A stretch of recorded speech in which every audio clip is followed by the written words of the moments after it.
Kahit sabihin nyo, kung pinakamasamang tao, okay pa rin yun. Basta masabi ko sa inyo yung nasa Biblia, at pagka kayo nag-iisa na, makapagdili-dili kayo. Maiisip nyo rin bandang huli. Parang yun nangyari sa San Matias, doon sa Guagua. Di ako'y, nagulat ako. Nung isang gabi, may lumabas na, pagkatapos ng bautismo, niyakap ako nung isang tao.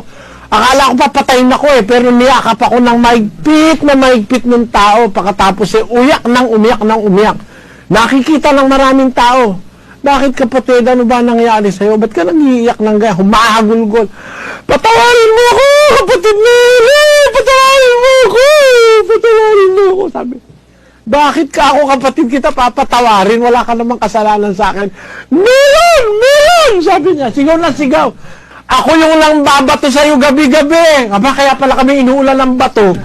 Gabi-gabi nagpupulo ako siya ng babato dahil galit siya sa akin, katoliko siya. Nung maintindihan niya, nagpabotismo. Kaya niyakap ako nung makita ko. Patawarin ko raw siya. Sabi kong gano'n, pinatawad ka na ng Diyos sa botismo, sabi ko. Kaya siya, galit sa akin. Pero nung makinig, naintindihan niya yung kanyang ginagawa. Yung mga pinambabato sa akin, yung iba na ipong ko, hindi naman, ba't dadalawa na lang yan? Ano yan, mahigit 7 yan Pakita mo nga yan, talagang mga batong solid. Awa naman ng Diyos, hindi ako natamaan kahit isang bato. Nasa museum natin yan. Lahat ng batong ibinabato sa akin, iniipong ko. Talagang yan, mga batong solido, pag tinamaan ka, putok ang ulo mo dyan. Awa naman ng Diyos, hindi tumama sa akin kahit isa. Yun pala, isa sa mga nambabato sa akin, nabautismuhan. Tuntua siya, nag-iiyak.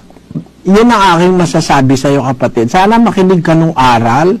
Naiintindihan nyo, mga kababayan, makinig lang kayo. Kahit magalit kayo sa akin, okay lang yun.